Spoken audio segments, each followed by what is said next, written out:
Hey guys, REDyTay here with another Pokemon challenge. Beating Pokemon Gold with only Heracross went really smoothly. Like, really smoothly. Yeah, we had some rough spots, but we basically owned the game thanks to being a hard physical hitter. This challenge is going to be a bit more interesting as we try to see if we can beat Pokemon Sapphire with just a Carvanha. The reason I say this challenge is going to be more interesting is that I thought, given Carvanha's typing, we'd be all about those special stats. So, real quick, for those who don't know, Carvanha is a water and dark type. That means we're weak to fighting, bug, grass, and electric, none of which are 4-time weaknesses. On top of that, we have a long list of resistances: ghost, steel, fire, water, ice, and dark. I've always thought this was an interesting type combo, and I think it helps more than it hurts. Both of these types are special in Generation 3, which is why I assumed the special stats would be our strong point. But when we look at the stats, this is not the combo I was expecting. I wasn't expecting our attack stat to be the highest, given what I just said about the typing.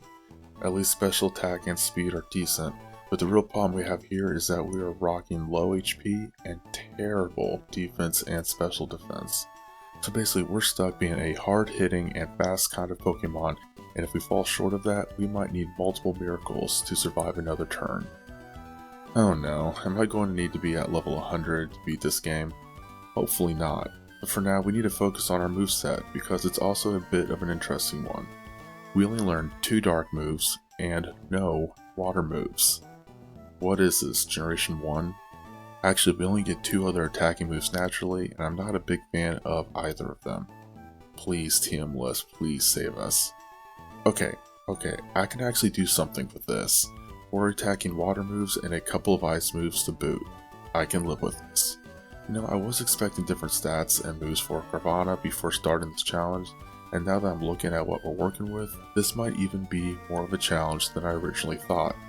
Let's dive in and see if this is really going to be as brutal as it looks. The first 3 gyms are going to be rough. But first, the rules. I can only use Carvanha throughout the entire challenge. However, I can still use extra Pokemon for HM purposes so we can still get around. No glitches or hacks can be used to advance, and we are following the trend where we won't be using any items in battle, only held items given to a Carvanha before the battle starts. So, here we are, starting another game where we have to save Professor Birch in order to get our Pokemon. I used the Pokemon randomizer to replace Mudkip with Carvanha. That way our rival will have Trico, our biggest threat amongst the starters. The big takeaway here though is that this is a really short fight, which is a complete 180 compared to last time where we had to spam Splash with Spoink, which just when I thought we were going to lose our first battle against Poochyena, it fled. This time though, it takes 2 bites from us to win the battle and move on. So this is a smoother start and we're back to the lab and accepting our Carvanha before we know it. I nicknamed our Carvanha Mastra. I was trying to fit Dorada in there as well, but there's not enough character spaces. Carvanha has one of my favorite abilities, Rough Skin. With this ability, we deal a little extra damage to our opponent if they hit us with a physical move. We already saw this ability kick in during the fight with Poochyena. It's not a lot of damage, but I'll take any little bit of extra help we can get. And we've had several challenges where our Pokemon's ability did absolutely nothing to help. This is actually a nice change of pace. Mastra's nature is impish, which means we get raised defense and lowered special attack. That's perfectly fine with me. I'm already so worried about how frail we'll be in this challenge. The stats are low, but they're already looking like the distribution we talked about earlier. At the start, we only have Leer and Bite, which is loads better than just having Splash, like we did with, well, you know. So I was going to talk about the first rival battle, and I guess I still am, since I am talking about it now, but there's not much to report. We take Trico out with 2 bites. It's really nice to have a move like Bite on a fast Pokemon like Carvanha, since it means flinches can be common, like the one we just got in this battle. But enough about this battle, we need to focus on preparing for Roxanne. Now, before I looked anything up for this challenge, I was expecting Carvanha to learn a move like Water Gun early in the game, which would make beating Roxanne a breeze. But, like I said, we don't have a water move right now, and we won't get one until we get in a gym. Looking at the moveset, we don't have any new moves coming up soon that will make this battle easier. So I was thinking this meant we'd have to grind to some super high level just to get our first gym badge. But then I remembered something. This is Generation 3, which means Dark-type moves are special. not physical. That means Roxanne's Pokemon won't be able to handle Bite as well as I originally thought.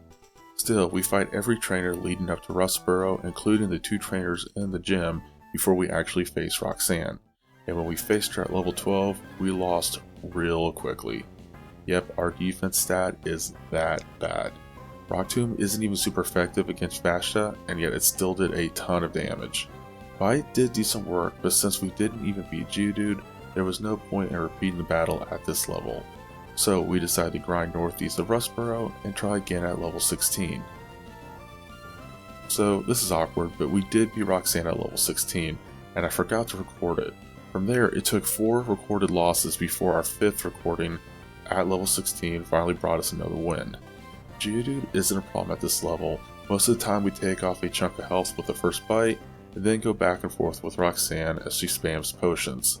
Eventually, Geodude goes down. The real problem in these battles is Nosepass. By the time Nosepass uses Rock Tomb, our speed is already lowered, and that usually means we're slower for the rest of the fight. And that's where we start falling behind. These battles are close, but we usually go down because Nosepass is able to sneak in 1 extra hit thanks to our speed drop. But on the attempt where we finally got the win, it followed the usual pattern at first. Geodude goes down, but not before Rock Tomb brings us to half health. We expect that at this point, and Roxanne once again wastes her potions before Geodude faints. Then the Nosepass fight begins, and this time we change our game plan. We start by using Scary Face, that way even if Rock Tomb lands and drops our speed again, we should still outspeed it. On the next turn, we get lucky, Rock Tomb misses. From there, we go back on the offensive. Bite isn't doing much damage, but we stick with it. Unfortunately, the next Rock Tomb does land, bringing us down to 5 health. Speed drop again, but we're still faster. And that might have made all the difference, because our next bite caused Nosepass to flinch, which means we immediately follow up with another bite, and that ends the fight in our favor. Finally, we can move on. Yeah, we could have been heading to Brawley earlier if I had remembered to record that first win, but that's alright. We're progressing now, and that's all that matters. Now, Brawley is going to be a problem.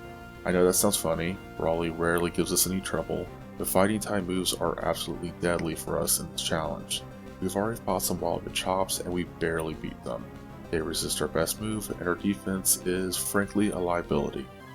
Exhibit A, first battle against Brawley, Machop crits us with Karate Chop, and that easily one-shots Vashta. Okay, well that was a critical hit. Let's see how things look if he doesn't get a crit. Exhibit B, second battle against Brawley, Machop one-shots us with a regular Karate Chop. There's no way we're ready for this fight. So I was thinking about grinding against wild Pokemon in the cave north of Dewford, but then it dawned on me, we can't ask Mr. Briny to take us to Slateport and battle trainers there for experience. Yes, there are Machops on the routes around Slateport, and yes, they've taken us out here too. But we still score some wins, and we are slowly progressing. While we're here, we also delivered the Devon goods, which means another encounter with Team Aqua. I didn't record those 2 fights, but they were both easy wins. That said, it was kind of annoying fighting Carvanha with Carvanha. None of our attacks can avoid triggering Rough Skin, so we lose a little health each time we hit, which ends up being an annoying taste of our own medicine. After all that, I still don't feel ready to rematch Brawley, so we keep battling trainers north of Slateport, around the bike path, and things were going really well until we ran into our rival. Wailmer isn't an issue, especially if it just spams Splash, but Grovyle, yeah, that thing wrecks us with Absorb. I gave this battle a couple of attempts, but it became clear we're not ready for this one either. So now we're back to grinding. We don't really have a chance. After gaining 1 more level, we learned Crunch. I was curious if this new move could help us squeak out a win, and it doesn't. We're going to need more than just that move if we want to see some real progress. Eventually we grind up to level 26 and try our rival again. Wailmer goes down instantly to a critical hit Crunch, but honestly it wasn't going to be a problem even if we didn't crit. The real test is Grovyle. Good news, we're now faster than it. We land a strong Crunch, and although we take an Absorb in return, we are still in the green. Better still, the healing Grovyle gets from Absorb isn't enough for it to survive another Crunch. With that, the biggest threat is down. Numel is no problem. 1 Crunch, and we're done. That's 1 hurdle cleared, but now we're facing a much bigger problem. Watson. Our special defense is awful too, and I'm honestly not even sure we can survive a single electric type hit. I'm glad we now have a solo dark move, but Magnemite and Magneton are both Bark Steel type, which means Dark is just one of the many types they resist. In our first attempt, Crunch doesn't even bring Magnemite to half health. Watson opens with Sonic Boom, which is an odd choice, but it doesn't matter. We can't knock out Magnemite in the next turn, and Thundershock wipes us out easily. That probably would have been a one-shot if Watson had just opened with that. I gave it another shot at level 27, this time using Bite in hopes of getting some flinch luck. But hey, at least we got a critical hit. That gave me some false hope. Our Cherry Berry also came in clutch, curing paralysis from Thunder Wave immediately. But we can't rely on that strategy for the rest of the fight. Unfortunately, Crunch still doesn't take out Magnemite on the next turn. That means it gets off a second Thunder Wave, and this one is permanent. Now we're paralyzed, and things start to spiral. Watson heals Magnemite with a Super Potion, and in return we get hit by another Thunder Shock. We switch back to Crunch since flinching is off the table now. We do get Magnemite back to the yellow health, and a special defense drop from Crunch gives me a brief glimmer of hope, but then Thunder Shock ends the battle. So yeah, Watson's not just a problem, he's looking like a full-on brick wall. So we're being roadblocked by 2 gyms, and it took me a second to figure out where we should go from here. There are a lot of trainers on the routes surrounding Ballville City, so I decided the best course of action would be to battle all of them first and gauge how we look after clearing them out. These battles don't take long, by the end of it we are sitting at level 30. So now what? Well, I figured we're still not ready for Watson, but we haven't checked in with Brawly in a while. Maybe now we're finally ready to snag that win? I mean, I would hope so. Level 30 is no joke at this point. I know our defense is garbage, but still. Turns out we're still looking pretty good here. Crunch still can't one-shot his level 17 Machop, but it hits hard enough to do some serious damage. Brawly wastes a turn responding with Seismic Toss, which is kind of laughable when there are so many better options he could have used. It was a little annoying that Seismic Toss activated our Rough Skin, dropping Machop's health into the red and triggering a Super Potion, but the next 2 turns are just back-to-back bites that finish Machop off, so I'm not mad. This is actually progress. It's embarrassing that taking down Machop at level 30 is considered progress, but again, progress is progress. Makihita comes out and immediately eats a Crunch. It tries to bulk up, which does absolutely nothing for it, especially since Brawly repeats the Super Potion routine. 2 more bites later, and that's that. Finally, we get the second badge of the game at level 30. Am I embarrassed it took this long? Yeah, but like I said, progress is progress, and the new badge is putting a little wind in my sails. Not much, but I'm feeling slightly more confident. Unfortunately, just as we start to feel like we could take to the skies with our newfound momentum, Watson is still lurking, ready to lightning strike us back to the ground in humbling fashion. The good news is that we can take out both Magnemite and Voltorb now. That is a huge improvement. The bad news? Magneton is still a brick wall. We reach it in such bad shape that it's not even worth entertaining the idea of winning at this level. So we're left with one option, grind against wild Pokemon. Slowly. I have no idea what level we're aiming for here, but I pick level 35 as a good stopping point for our next Watson rematch. The grind is painful, experience is slow, and we're constantly running back to the Pokemon Center thanks to Roselia's Poison Point ruining our day. Eventually, we hit level 35. Time to give Watson another shot. Cutting to the chase, we are still losing, but things are looking way more hopeful against Magneton, and that's really the only threat left in this battle. So I stick with it and keep trying at this level. Attempt number 3 at level 35. Bite takes Magnemite to half health and flinches it. We follow up with Crunch for the knockout. Voltorb goes down to a single Crunch as well. That leaves Magneton, and we are still at full health. Bite crits on the first turn against Magneton. No flinch, but that is solid damage. Magneton finally responds with Thunder Wave, paralyzing us, but here's the thing. Magnemite earlier never paralyzed us in this run. We still have our Cherry Berry, and it comes in clutch to clear the paralysis. Then Watson doesn't heal, and that's his mistake.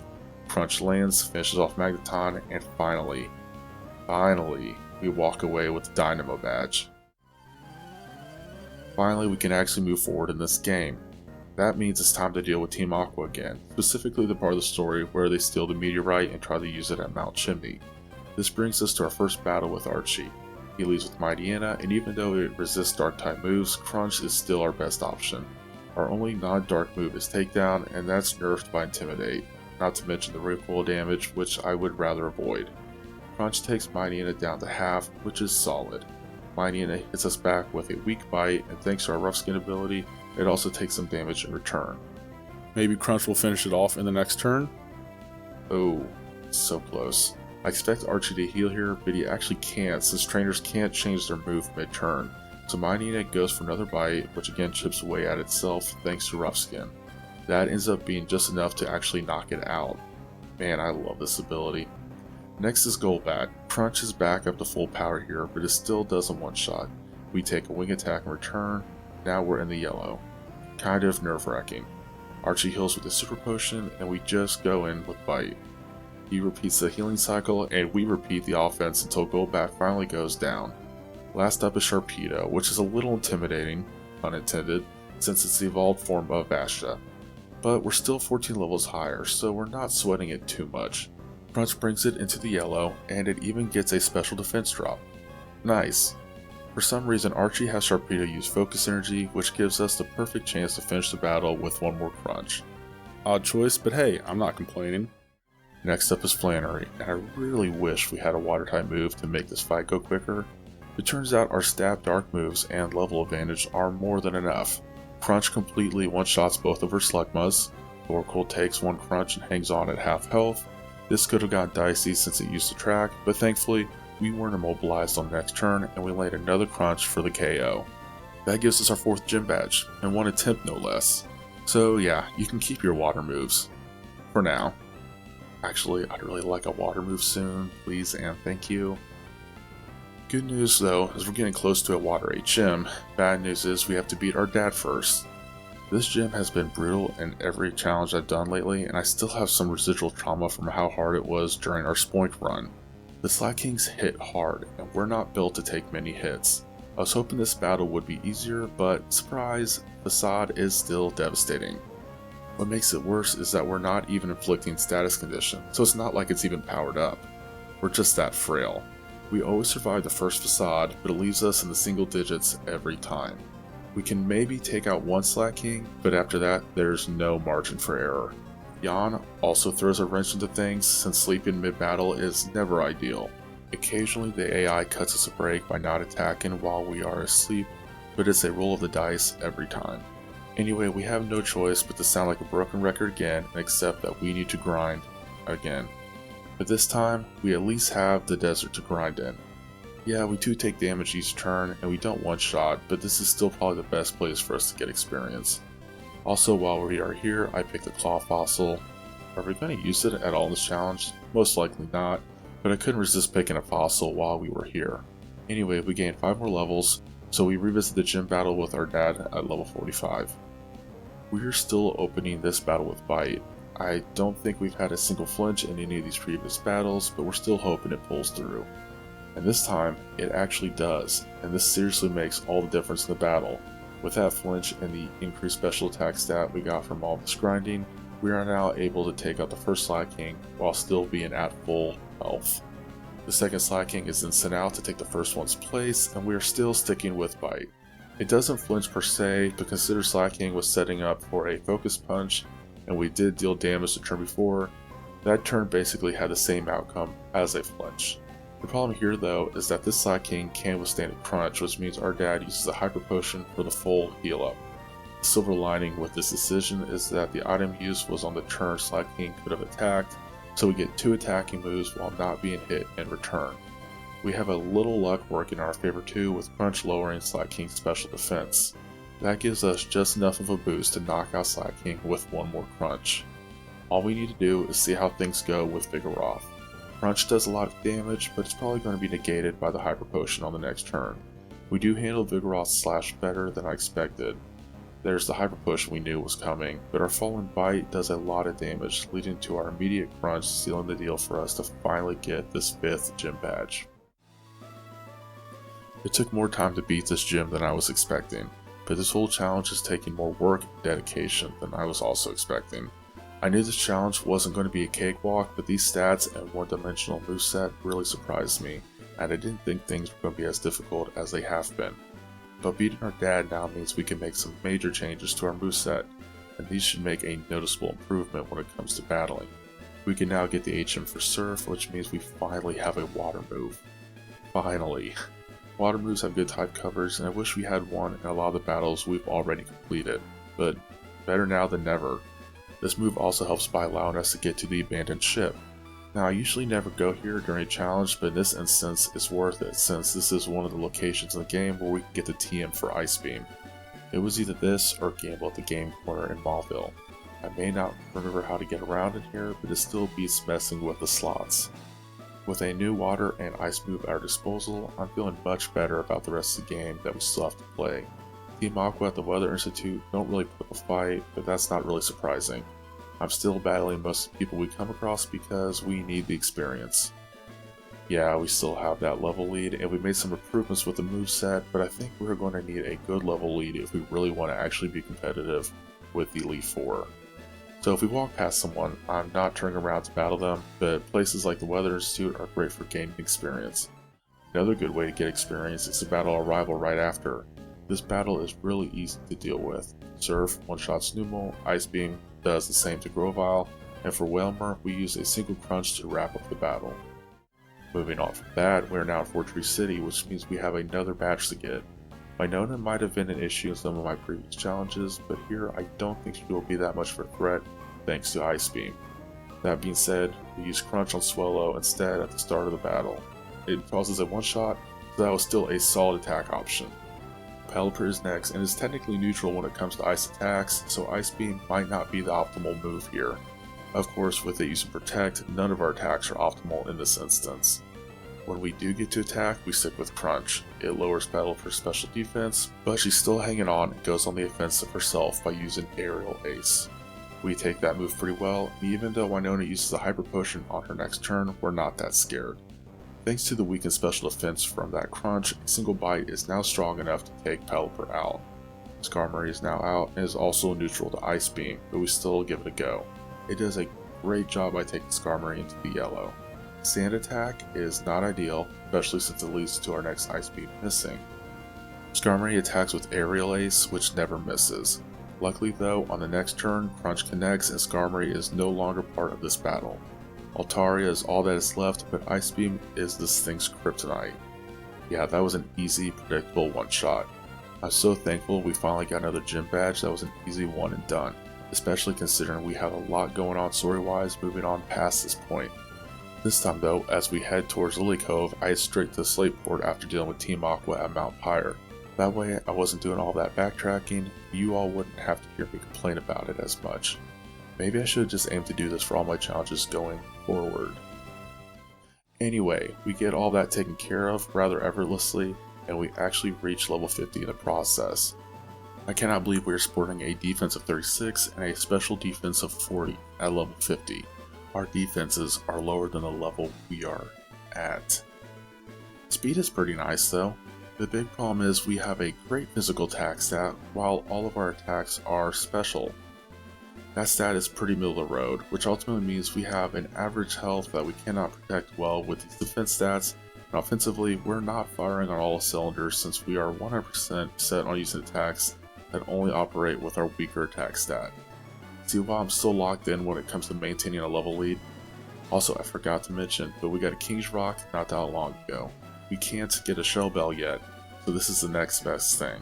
Can you imagine how cool it would be if we landed a Crunch that lowered our opponent's special defense and caused a flinch on the same turn? Anyway, we have the last rival battle here in Lily Cove. But just like the most recent battle we had with her, this battle was hardly worth mentioning. She has added a Swallow to her team since last time we saw her, but Ice Beam spells its in rather quickly. The rest of her team is still easy to take care of too. Whalmer gives us some trouble due to confusing us with Water Pulse. We hurt ourselves soon after that, and that does do a lot of damage, which is concerning.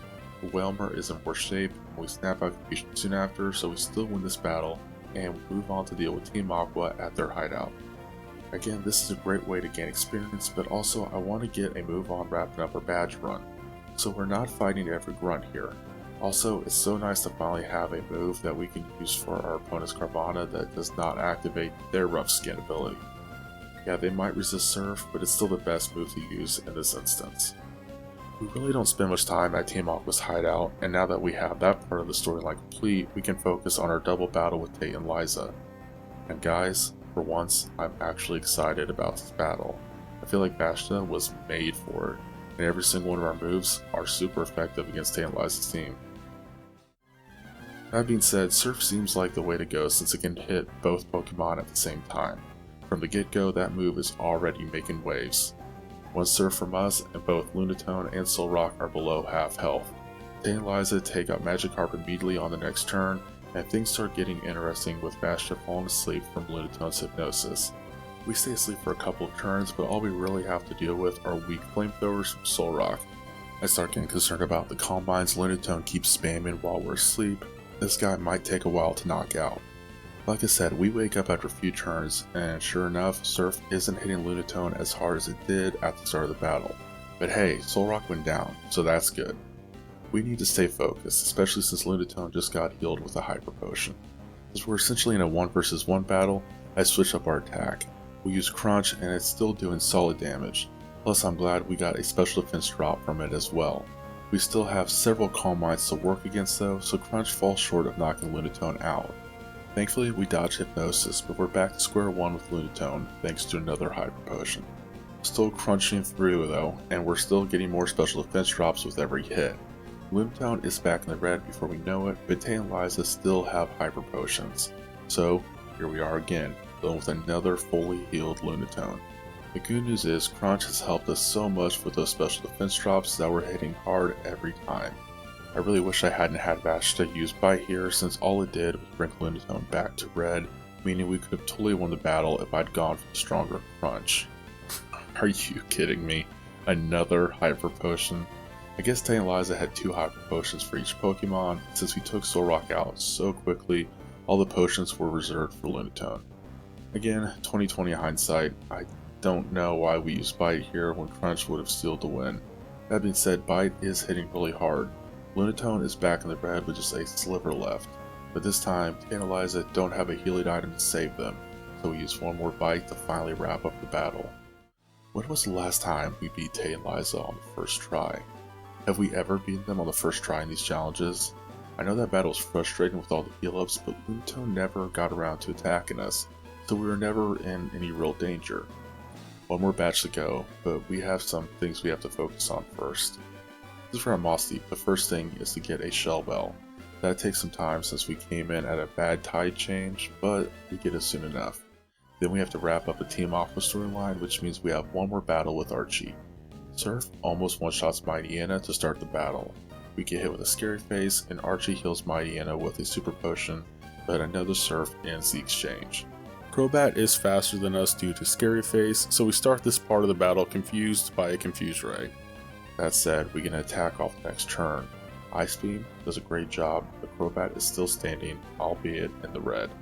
Archie uses another Super Potion, but Vash just snaps that confusion on the next turn. Everything falls into place for us to take Crobat out with another Ice Beam.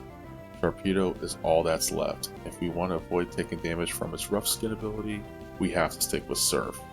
It does well, despite being resisted, but I'm a little scared seeing how hard Sharpedo's slash hit. Of course, Archie could try to pull the fight by having Sharpedo use Taunt, but I was going to use Surf again anyway, so not damaging on that turn doesn't seem smart for Archie. We wrap up the battle here, which means next up we have to fight Kyogre, then Wallace to get the last badge of the game. This fight could really go either way. We have a level lead, but we're still a single first form water type going up against a mostly fully evolved team of water types.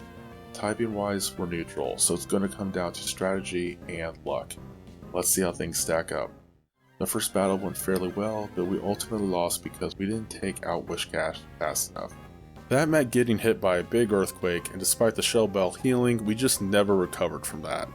The second attempt went much better, putting us in a healthier spot when we faced Melodic. Lovedis continues its streak in these challenges by being a non-threat. It was a bit annoying that Crunch didn't one-shot it and that Wallace healed it right after with a Hyper Potion. Another Crunch and Bite quickly finished it off. We didn't use an Ice Beam on Whiscash this time, but we got lucky with a critical hit. I feel like Whiscash would have survived otherwise. Moving on, Celio was next, and Crunch wasn't a one-shot this time. We avoid paralysis from Body Slam though, and we finished it off with another Crunch. Seaking followed, and it was another 2 Crunch knockout. Now we have to face the dreaded Melodic. A critical hit crunch was a blessing here, but a regular crunch wasn't enough to finish it off on the next turn. Wallace didn't need to use healing items, Melodic just spammed recover, dragging this battle out annoyingly. The good news is we kept attacking, so with the Shell Belt we also got some free healing. We were still in the yellow when Melodic finally went on the offensive with Ice Beam. One hit was manageable, but the second one puts us in the red. Still, with just enough strength and Melodic at low health, we land one final crunch to put the fight in the win column. It's really weird having a challenge for the first half of the badge run was tough. The second half was, well, not exactly easy, but definitely less of a challenge. Now it's time to see what Tone Elite Four sets for us. In my last Hoenn challenge, Spoink had a terrible time against the Elite Four, mostly because the first two members were absolute brick walls for a pure psychic type. This challenge seems like the complete opposite. We resist dark types, we can dominate ghost types, and Drake's team should fold easily thanks to Ice Beam. Glacia is harder to gauge until we get to see her and see if we can hit hard enough to take her team out quickly. It just feels really weird that the Elite Four looks easier here than some of the gym matchups earlier in the game. The one big factor that could ruin our chances is the same problem we faced throughout the entire challenge, our stats, especially our defensive stats. But before diving into the Elite Four, we should probably take care of the bout with Wally, right? I'm a little embarrassed to admit this, but we lost again to him. Why does Wally keep giving me trouble in these last few challenges? I could just skip over this battle and not talk about it, but I want to be real with y'all about how this challenge goes. That means sharing those small embarrassing losses too. It keeps me humble. Honestly, the main issue here is Magneton. It's still a huge problem for us, even after all the leveling we've done. The second attempt went much better, thankfully. Altaria went down to one Ice Beam, and same with Roselia. Then back to Magneton. No Ice Beam this time, so we switched to Surf, and that made all the difference, because it was a one-shot. Thank God electric types don't resist water moves. Delcatty withstood Crunch and puts us to sleep with Sing. While we were asleep, Wally used a couple super potions to heal Delcatty, so when we finally woke up, we hadn't taken any extra damage. From there, 2 bites later and Delcatty was down. All that was left was Gardevoir, and it never stood a chance against our dark moves. That battle wrapped up pretty quickly. Okay, now we can jump into Elite Four battles, but I think it's smart to grind up a bit more on Victory Road before that. So here we are standing at the entrance of the Elite Four at level 65. An attack stat of 158 is amazing, and it's such a bummer that I don't really have a move I want to give up so we can actually use that stat. Our special attack is decent at 108, but that's still a solid 50 points below our attack stat. What I really need to worry about is our defense. Remember when our nature was supposed to help our defense? I can only imagine what it would look like if we didn't have that nature with us. The good news, we have solid moves, we really are fast, we do hit hard. I just don't know if it's hard enough. Let's see how we do. Surf and Ice Beam make easy one-shots against Mightyena and Cacturne, respectively. Shiftry barely survives an Ice Beam, then freezes, immediately defrosts, uses a double team, and follows up with a full restore from Sydney. Yeah, there was a lot happening in that one turn. Our next Ice Beam still falls just short of a one-shot, but thanks to Sydney not healing Shiftry again, our bite finishes the job. Now Sharpedo is out, Surf is still the way to go. It resists the move and hits us with Swagger, which is basically Confuse Ray for us since we don't have a physical attack that benefits from a raised attack stat.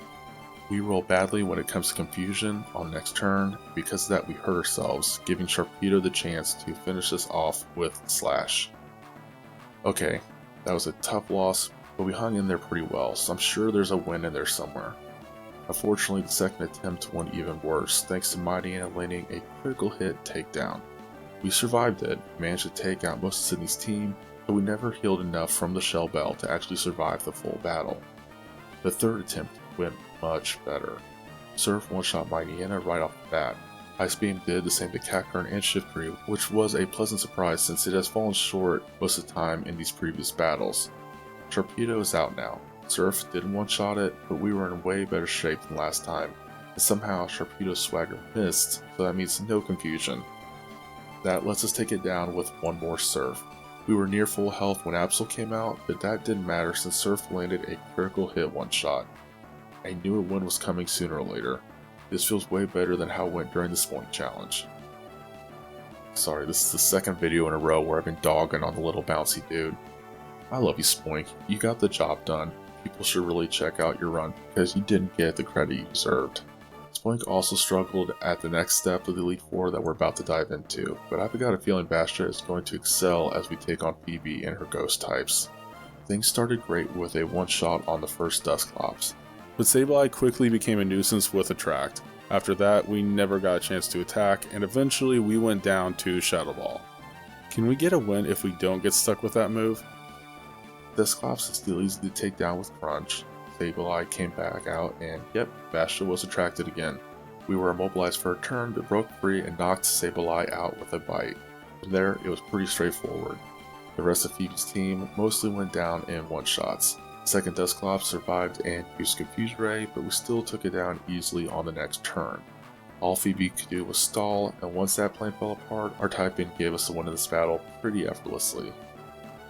Now, Glacia might be a bit of a challenge. We don't have any super effective moves against her team, so it's just a matter of hitting them with our best moves and hoping we stick the landing. We resist her ice attacks, which helps, but we still can't take too many hits ourselves. First attempt, we don't even make it past the first Glalie, all because of some brutal bad luck getting frozen solid by its opening Ice Beam. It took several turns for us to go down, so if we could just avoid the freeze, I'm sure we could make it further. Second attempt, we avoid the freeze. Crunch did some solid damage over a few turns, but Glalie clung to life with just a sliver left, right before it got healed by a Hyper Potion. That's when I remembered, Glalie is pure ice, so Surf might actually hit harder here. And it did. Meanwhile, the hail was still going strong. It wasn't hurting us much, but it definitely made our Shell Bell less effective. We finally took down Glalie with Surf, and then Celio came out, which meant a switch back to Crunch since it resists Surf. Crunch still hits hard, but so does Celio's Body Slam. Luckily, no paralysis yet. I was hoping Bite would finish it off, but it fell just short. So now we have two good news and one bad news. Bad news, Celio got another attack in, and we got hit by Body Slam. Good news, we survived on just 6 health. More good news, because Body Slam is physical, our Rough Skin ability retaliated and knocked Celio out. Okay, that surviving with 6 health is kind of more bad news than good, because the next Celio came out, didn't flinch from our bite, and then Blizzard took us down pretty easily. We could get lucky at this level and snag a win, but I'm not counting on that anytime soon. Plus, we've gathered a ton of rare candies during this run, so now's the time to use them. We revisit this battle at level 70, but we're still falling flat. Sure, we hit a little harder, but it's still tough to hang on with all these hits, even if we resist most of them. And if Body Slam manages to paralyze us, the battle is over sooner rather than later. Time to break out even more rare candies. First attempt at level 75 now. Surf does noticeably more damage to Glalie, but it's still hanging around, sending out hail and even healing with a full restore, which I didn't expect it needed. Crunch is still solid, and another Surf officially takes down Glalie. Celio is up next. Crunch hits harder, Body Slam is less dangerous, and while Rough Skin adds extra damage, it's not enough for Glacia to waste another full restore. Celio goes down in the next turn thanks to Bite. Second Celio comes out, and we start with Crunch again. I had a quick Sableye PTSD flashback when Bastia got hit by Attract, but thankfully the panic was short-lived. We still attacked on the next turn, and we have now knocked out both Celios. I was hoping for the other Glalie, but instead Walrein appeared. I wasn't sure what to expect from Crunch, so I was pleasantly surprised when it took out half of Walrein's health. Its Blizzard Miss, which was a relief, but the berry healing at the end of the turn was not great. I went for Bite, hoping for a flinch, but no luck. We got hit by Body Slam, but no paralysis, and Rough Skin did its thing again, but we are holding on. Then Glacia busted out another full restore. Good thing we plan to use Crunch next. Could a second Crunch bring Walrein down? Nope. Just a tiny sliver left, and it was scary to see that pixel red hanging on. And Rough Skin chipped away enough of Walrein's health to finally knock out Glacia's strongest Pokemon, and it was all thanks to her questionable move choices. Now, only the second Glalie remains. We're in rough shape health-wise, but we level the playing field quickly with Surf. Glalie just sets up more hail, so we get a clean shot to finish it off with another Surf, and we finally wrap up this long battle. Okay, so this wasn't the hardest Elite Four fight we've ever done, but it probably was the toughest one for this challenge. especially since Drake was next, and we pretty much one-shot every member of his team with Ice Beam. Yeah, that's exactly what happened. But when your 3 best Pokemon are 4 times weak to Ice, what else would you expect? With Elite 4 down, now it was time to face Steven. This fight didn't feel nearly as intimidating as it did during our Spoink challenge, mostly because we have some solid moves to handle rock and ground types. Plus, with flying and grass types on his side, we have answers for most of his team. Technically, Crunch could wreck Steven's ace, Metagross too, but we can never count this guy out. Metagross always has a way of hanging on. Its clear body ability means we can't lower its special defense with Crunch like we hoped, so if we don't one-shot it, it's almost guaranteed to one-shot us. Let's see how it really plays out. Our first attempt started horribly. We got badly poisoned by Toxic right away. Even though we battled through half of Steven's team, the combined poison damage and confusion damage thanks to Credilli eventually crushed us. In fact, on other attempts, if Skarmory lands Toxic early, I just reset because a win becomes nearly impossible. The second attempt went much smoother. No Toxic, no confusion. We even made it to Metagross and we were dealing good damage. I thought we had it, but then a single Hyper Beam blasted us out of the fight. Yeah, I get that Hyper Beam is powerful, but even with our level advantage, our physical defense is so weak that if that move lands, it's an instant death every time. Message received, we need to grind. Ignoring the facts won't help. Besides, other battles at this level show that Credilli's Giga Drain still hits hard. Sometimes we survive it and manage to knock it out, but after that, there's no surviving most of the attacks that follow. So after grinding on Victory Road and gathering more candies thanks to the Zigzagoon's pickup ability, we faced Steven again at level 85. Things were looking better, but it was clear that this wouldn't be a clean sweep. Credilli still liked using Giga Drain, and it still did a concerning amount of damage. We got past Credilli more reliably at this level, but the Shell Bell healing just wasn't enough to keep us safe. We reached Metagross again, and I was curious if Crunch could finally seal the deal. It's still a strong move, but it just fell a little short. The fight ended with a brutal earthquake taking us out. We repeated the battle a few more times at level 85. When it came to Metagross, I experimented with Bite, hoping for a flinch or two to weaken it enough for a Crunch to knock it out while keeping us safe. It was a long shot that never paid off. We even had an attempt where a critical hit Bite dropped Metagross to low red health. If we had landed a critical hit Crunch instead, I'm sure that it would have been a one shot. But that never happened either. So obviously, more grinding was needed. We did the same Victory Road grind until our team hit level 95, but this time something special happened. Our team caught Pokerus while battling wild Pokemon. If you didn't watch my Trap Pinch challenge in Ruby or you don't know what Pokerus is, here's a quick rundown. It's basically a Pokemon virus, but unlike real life viruses, this one is a blessing. When your Pokemon is infected with Pokerus, the effort values, or EVs it gain from battles, are doubled. Now at this stage of the game, that didn't really help us much since we were probably already at max EVs, but if it happened earlier, it would have been a little bit of a game changer. Also, getting Pokerus is insanely rare. Our chances are about 1 in 21,845. Blows my mind that in all of my challenges, we've seen this happen twice now, and we've only seen one shiny Pokemon. Anyway, back to Steven. I had miscounted. We are now at level 93, not 95, when we faced him again. I was thinking that we'd probably reach 95 after battling the Elite Four, but no, didn't happen. The battle kicked off with a clean one-shot on Skarmory using Surf. Aggron met the same fate, but that has been consistent even when we were many levels lower. Then came Credilli, and I really thought Ice Beam would reliably one-shot this time. Nope, fell just short, but hey, we got a freeze. We all know a full restore is coming, but it was nice to avoid a Giga Drain during that turn. We followed up with a Bite, and since we were faster, we immediately got another Ice Beam that actually knocked Credilli out. And we were at full health going forward. Claydol was another easy one-shot with Surf. Now, it was face-to-face with Metagross, at full health no less. Bite landed, and it caused a flinch. Metagross dropped to yellow, but its berry healed it back to green. I like to think Crunch is strong enough to bring Metagross down, but I've been wrong before in a lot of these attempts with this battle. Still, I took a risk, and this time it actually paid off. Crunch chipped away at his health until finally Metagross was knocked out. Whew. Now, only Armaldo was left, something we hadn't seen at all in this challenge. but it couldn't be worse than Metagross, right? That's correct. Surf was a one-shot, and we finally beat Steven. And the best part, we didn't even have to hit level 100 after all. Once again, we are Pokemon champions. This challenge is kinda tough to rank.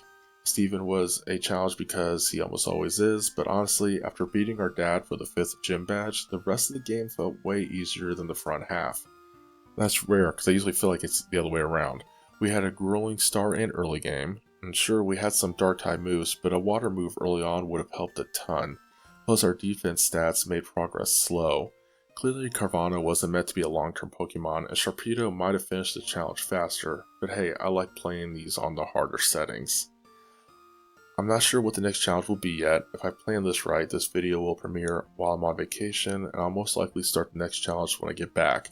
I also have a couple of side projects in the works, but I'll share what they're about when they become more fully developed. And yes, I'm still working on the 25th anniversary celebration of Pokemon Yellow's release in the United States.